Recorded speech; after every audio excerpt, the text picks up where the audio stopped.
Hello, everyone. Today, we're going to mix things up a little bit. I am going to read for Mitra, and we're going to unpack Mitra's gene keys. The gene keys is a system that one can use to learn about themselves. One analogy that I have is it's like the energetic blueprint of your highest potential that's in your DNA and in your being for this lifetime. The gene keys uses your birthday, your birth location, and it's correlated with something called the I Ching. And if you're interested, you can look into that more. But it's a system that then relays back to you based on that information, things related to your life's work, to your core challenges in this lifetime, to what lights you up, to your purpose, even about relationships and the roles that relationships play in this life, as well as your prosperity. And what are you here to do in terms of how is your purpose meant to be expressed with the people you work, with the vocation you choose? So it's a really fascinating system. And the purpose here is to demonstrate how we can use systems like this to support our personal development process and to support our journey towards becoming better and better versions of ourselves. Mitra has not had her gene keys read to her yet, and this will be the first time today.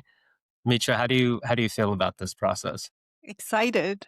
And disclaimer is that Ben didn't tell me until late last night that he was going to do this, which I love. I love this kind of exciting and I love not being prepared because my thinking mind does not interfere with my feelings. So I have heard about gene keys. I've never done it.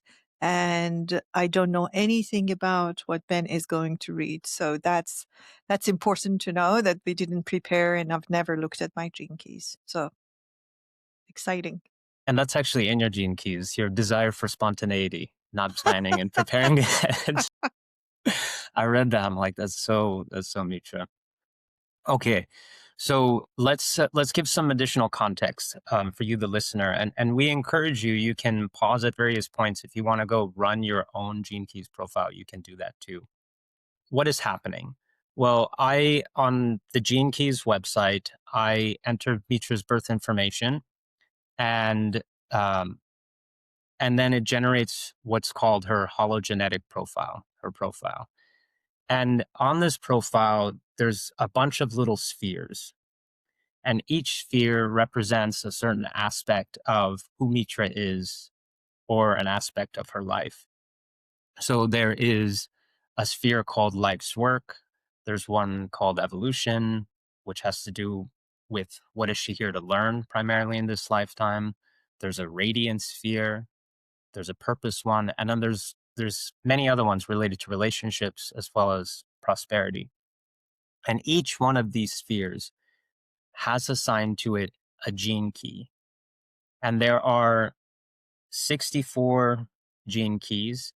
There's a whole number of combinations about how these gene keys can be expressed on your profile based on where they show up in which sphere.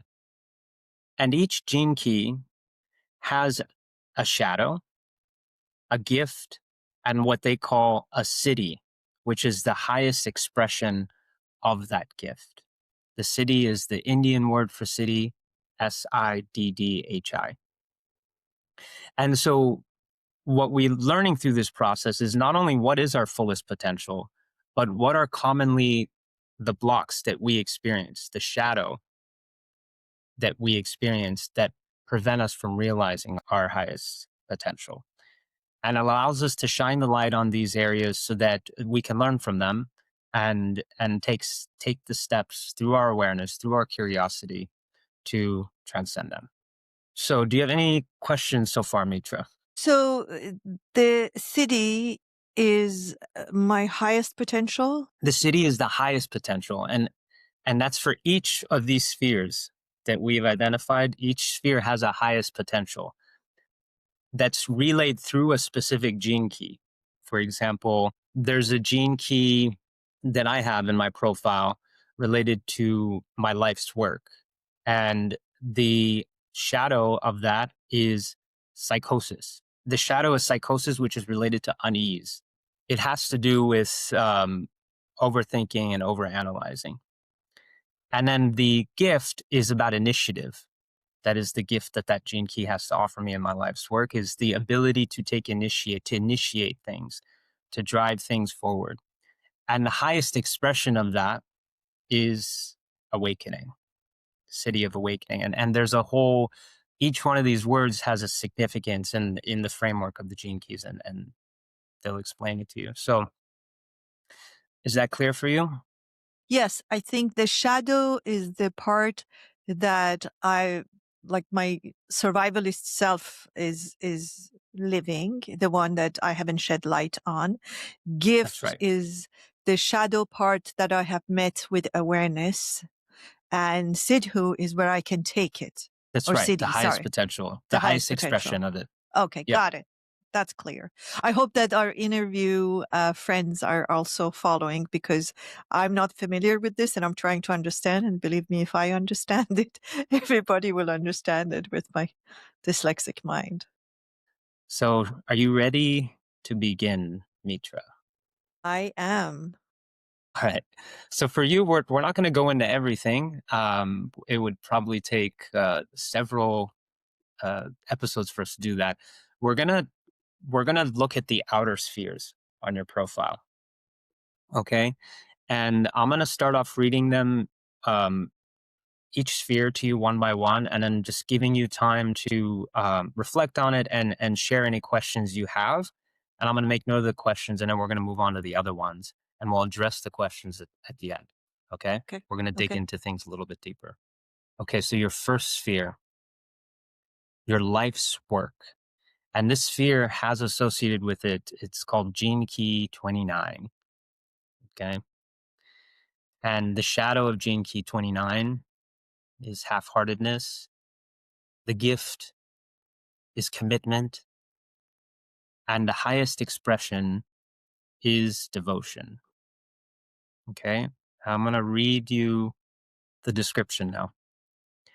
Mitra is here to live a life of wholehearted surrender, not as a martyr, but as a master of inner trust. Her life's work, at its essence, is to embody commitment, not in the way the world often defines it, through rigidity, striving force, but as a living, breathing devotion to what calls her soul alive. She is designed to respond to life's invitations with a deep inner yes. When she senses that yes, even if it's quiet or subtle, her path becomes luminous.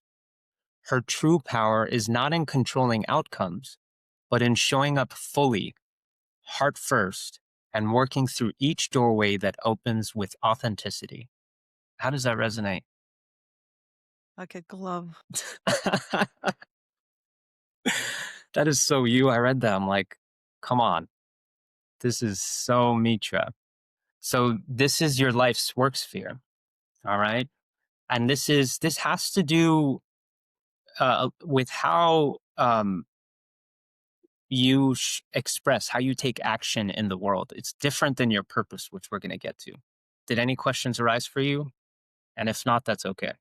Not really, because I think the only part was the half-heartedness, the shadow, Yeah. and I rarely remember that as it pertains to my work. When I take on Yeah. something, whatever it might be, let's say cleaning the bathroom, like that, I do it full-heartedly and wholeheartedly. But that's interesting that I'm sensitive about that if people don't do that or if I'm not doing it. So that must be because that's my shadow. Yeah. It must, some part of you recognizes it. Yes. It might be latent in you. It might be dormant, Yes. but But it's it's there. there. Yeah. But it's there. I can't fathom that. I don't understand. If you're doing it, why are you doing it this way? Or if I'm doing it, why am I doing it that way? So that's very fascinating. I wonder if our interview friends have their gene keys and they have questions or they have similar things happening as you're reading it. And I also want to acknowledge that, Mitra, you're kind of an anomaly because you're someone that I know who really is operating primarily in most of your spheres in the gift or Siddhic level of your gene keys, which is very rare, right? I'm certainly not, you know. And so as I read Mitra's gene keys, it might be that she's not as affected by the shadow frequencies in her gene keys, but most of us will be, and that's okay. Those are opportunities for us to learn about ourselves and to grow. Did you want to say something else to that? I was going to say that maybe my shadow is not activated obviously, but I'm sure it inside of me is a different story. Okay. Yeah. Moving on to the next sphere. This is your evolution sphere. This is what you are here to learn, and it encompasses your greatest challenge. It's gene key number 30, and the shadow is desire. The gift is lightness, and the Siddhi is rapture. Mitra walks through life with a fire in her heart, a yearning, not just for experiences, but for the feeling that they promise. She comes into this life carrying the karmic flame of deep desire. It is a restless energy that pulls her forward, often in search of something more love, more beauty, more connection, more purpose. At times, this desire may have felt overwhelming, as though her emotions surged higher than others, leaving her vulnerable to disappointment when life didn't meet her inner intensity. But nestled within this gene key is a secret gift: lightness. Rather than extinguishing her desire, her journey asks her to liberate it, to allow her longings to move through her without clinging or collapsing. Her heart is designed to feel deeply, but not to be trapped by feeling. As she matures, Mitra learns to witness the rise and fall of emotion like the waves of a great ocean, to laugh with life's impermanence, and to embrace the beauty of not knowing what is next. How did that resonate with you? Deeply, deeply. And I completely relate to the desire and lightness. Definitely. Whenever I bring lightness to it, the desire or desires, I have to say, they feel like, it's like playing in a park, going to a park and playing. And there are many, many like ways we can enjoy it. I can sit on the swing. I can go under this ride. I can just run around. I can play with kids, but it's not what I do in the park. It is the fact that I'm in the park playing. And whenever I bring that lightness, meaning I'm not attached, if you want to speak in more mindfulness sort of world language, when I'm not attached to the experience, but my desire takes me to the experience of being alive and wanting to experience things, not anything in particular, then the lightness arrives. And whenever I forget and I get attached, it's like, that is the one I want to experience. It's like, no, what I really want is the variety. I sort of feel like I remember at times I am an energy, I'm a soul in this body. So it doesn't matter as long as I have it. It's like you're sitting in the car.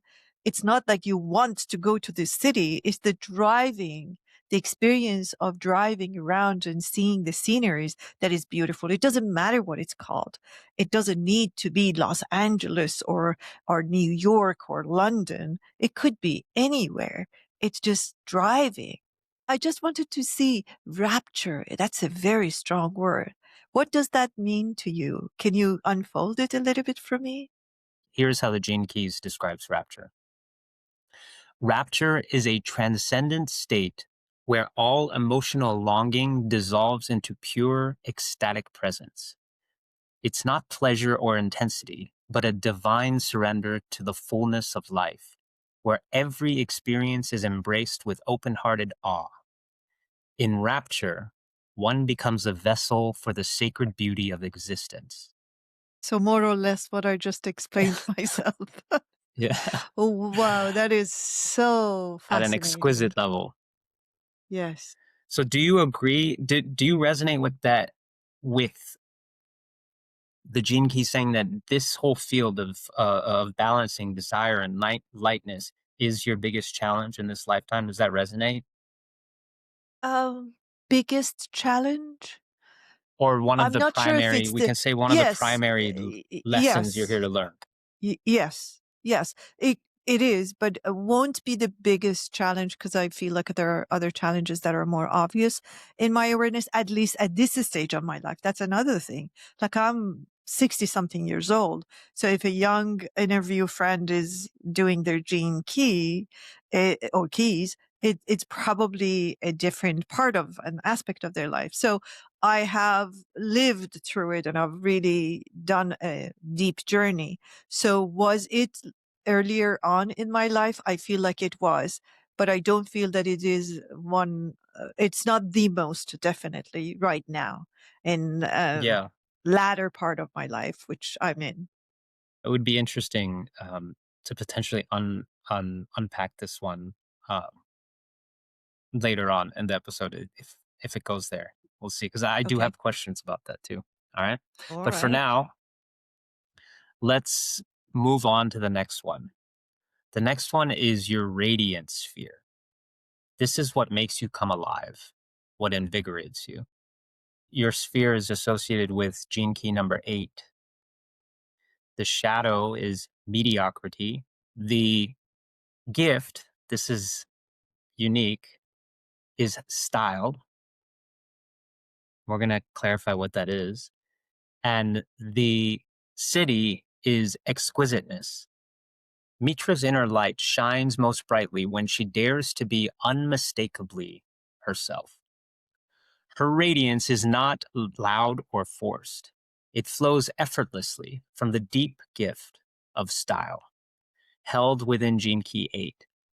But this style isn't about surface or image. It is the art of living from one's own essence, regardless of how others may perceive it. When she allows her inner style to emerge freely, she becomes a quiet revolutionary, someone who redefines what it means to be successful, beautiful, and powerful, simply by existing on her own terms. In this way, her radiance is her medicine, for herself and for others. And at the highest level, the city of exquisiteness begins to shine through, a divine quality of expression so refined and true that it awakens the hearts of those around her without a word. Well, I'm noticing as you're reading, it lands at different levels. Um, Hmm. when it's this grand, of course, my ego is happy to accept it. So I need to go through that and not see it through the lens of, like superiority and like that is, something that just came to my awareness. And if once I go through that layer, that I realize that, um, it does land. And to some degree, I believe that that's so for many human beings that, I mean, it may not be the gene key number 8, but it's about being yourself. And I think I have I've been aware of that. I remember being aware of that as a child, even because immediately I realized um, what people call normal. I realized my abnormality very earlier in life, and I celebrated it, but I celebrated it very quietly. I never expressed it, but I knew that even in understanding things, even like in the classroom, in thinking, I would listen to people I remember as a child and I would say to myself, why is that important? I never connected to what was important to the main, population that were around me. So in that sense, I knew that. And really that then brings you to a fork if you think about it as a human being. So what do I do when you take me to a party and I feel like there is nothing and no one here I can relate to. I can go to the fear land and think, oh my God, there must be something wrong with me. All these people are together. They're more than me. There's like 20 of them and one of me. Or I can say, oh, that's interesting. I must be uniquely different. And somewhere, and I'm saying this and I'm sharing this because I want to see if our friends, as they're listening to us, do they feel that way even without their gene keys? That they feel like there are areas of life that they're very different than other people. And how do you see it? I don't know where that helped me, but where it helped me was that it's okay. It wasn't better and it wasn't worse. I just accepted the diversity that I saw as a very, very young child. And I thought, okay, I can understand that. So apparently, like most of you are saying this, but I don't relate to that. And and Mm, that's where my imagination got really activated. So as I was amongst people, be it at school, at parties, at gatherings, at celebrations, mornings, I would go to the imagination land because I couldn't understand most of the things or relate to them if I did understand it most of the time. yeah, I think it's something that comes very naturally to you is to just to acknowledge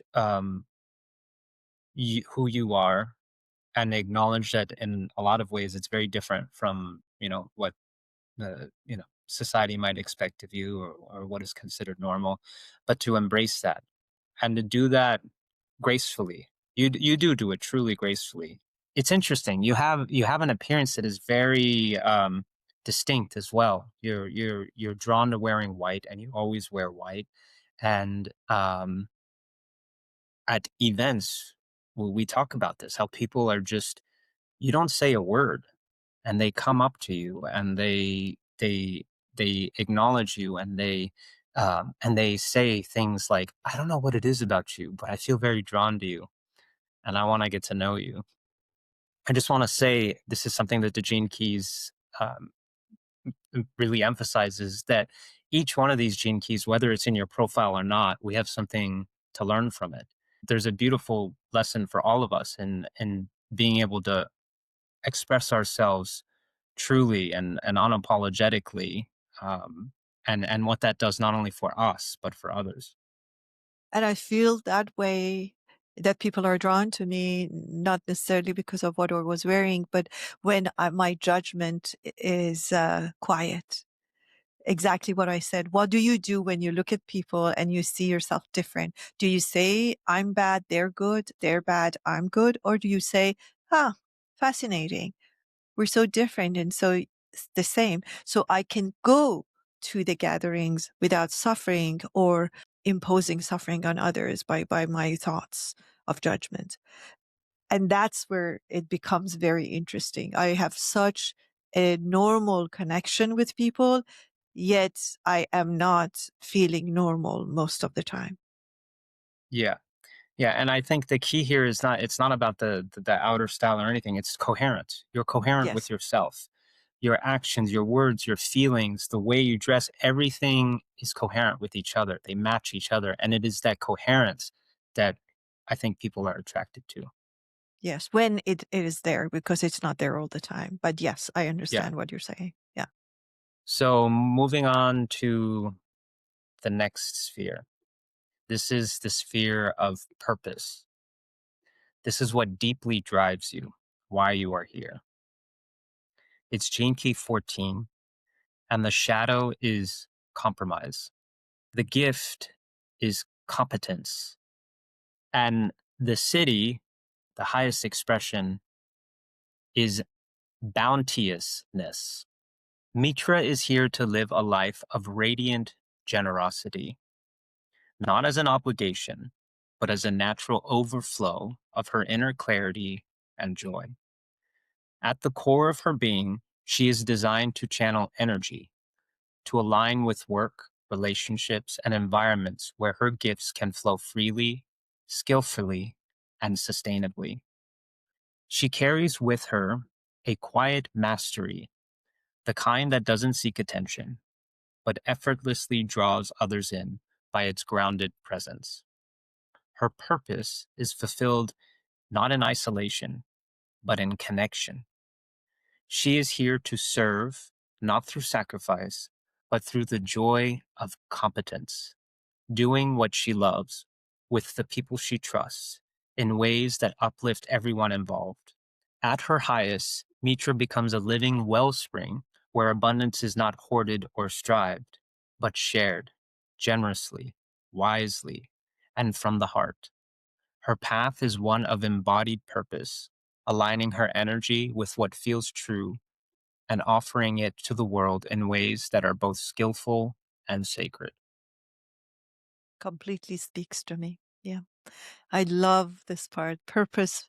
It's funny. Out of all those, I mean, the other ones are interesting too, but purpose is the purpose. Why am I here? And that's very fulfilling. And yes, that completely resonated and very Do you, encouraging, actually. yeah. What are your thoughts on the shadow of compromise here? And I can, if you want a clarification on what compromise means in this context, I can Okay. do that. Please Do you do want to that. do that? Yes, please. Let's do it. The shadow of compromise arises when we trade our true passions or inner knowing for safety, approval, or external success.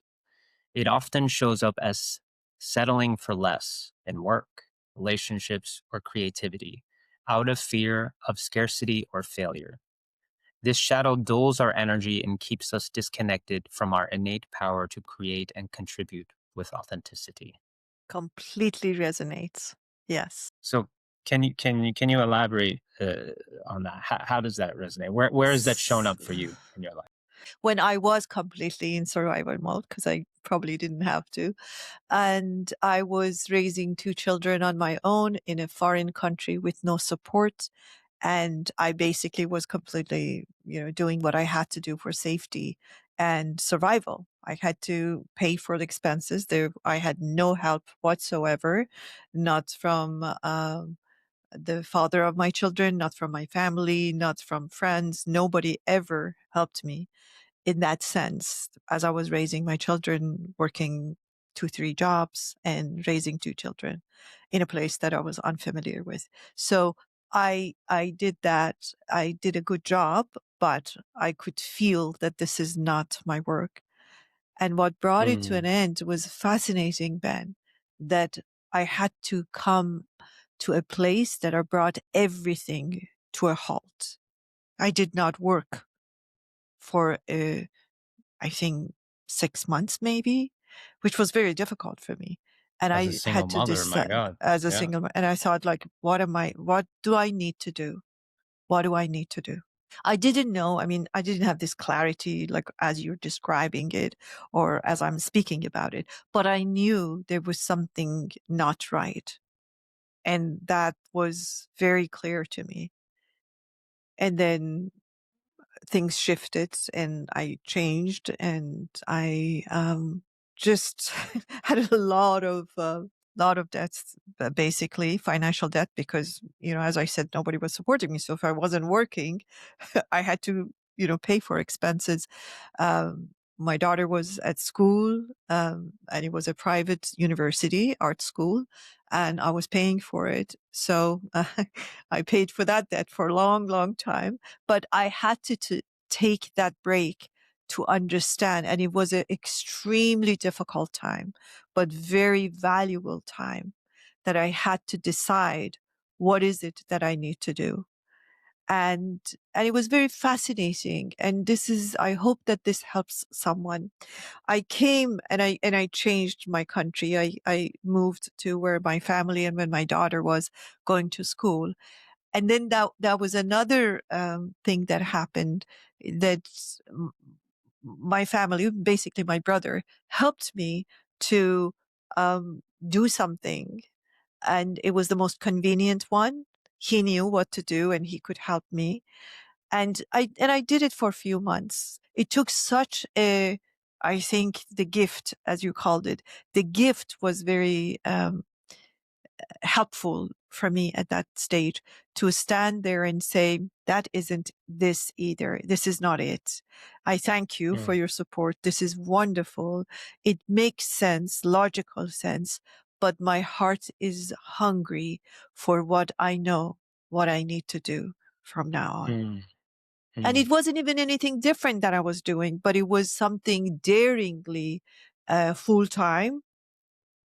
I had just arrived in Los Angeles and I said, that's what I'm going to do. And just about everyone, and they were all wonderful, caring people around me, told me this is not the right thing to do. And I mm, said, I have to do what I have to do.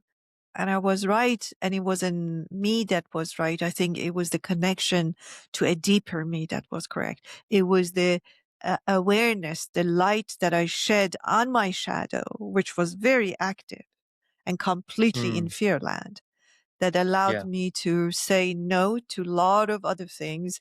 And you know, when you're in that your shadow, or what you call shadow in this context, it's almost like there are a lot of invitations to stay in shadow. It's like a lot of, Mm. it's That's a like, really interesting point you make. Yes. And the yes, invitations can be confusing. It can be like, "Oh, I'm getting these are signs from the yes, universe," yes, right? But exactly.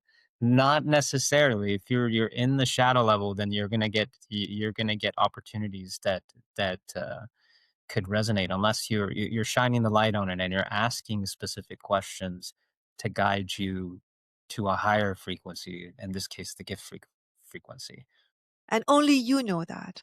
And only you know that because there are a lot of people around you. The way I see it, because I'm very visual, it's like a drunken person is sitting there and people around them, because they love them, they offer them more alcohol.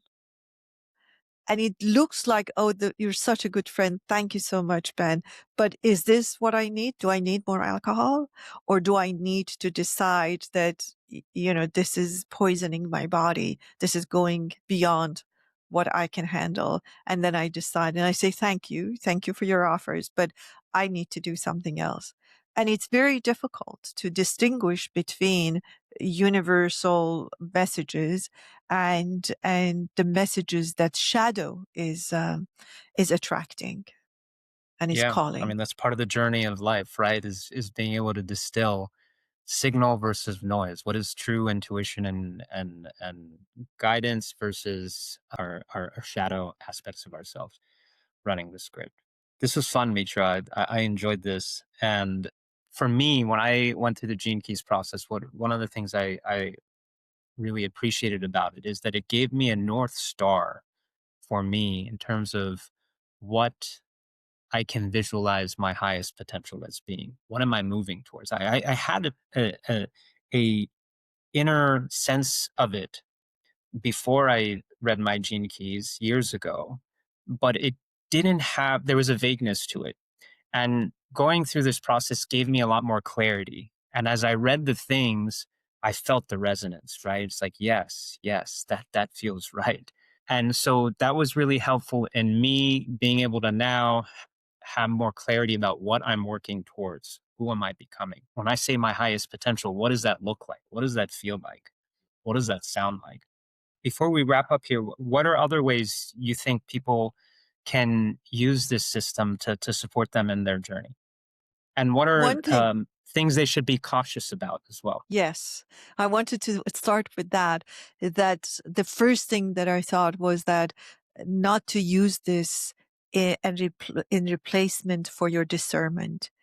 My discernment still is my responsibility, and no gene key should dictate that. Discernment is mine, decision is mine, choice is mine. However, what this gave me, and as I said, I was unfamiliar with it, I had not worked with this before. This is my first exposure. It's just a guide. It's like, going to a new place and saying like these are potential things, like this city has architectural, interesting places that you can, explore. You can meet with a lot of teachers here. Like this is just a guide. And this is actually helpful, I have to say. As much as I think I've done a lot of work, especially around the purpose area, which is the most important area of my life for me.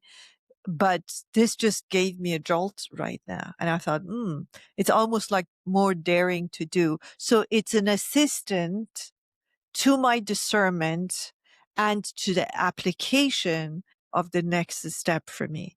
But it's not definitely it's not a fortune telling thing. It's not I'll see what my gene key says I should do.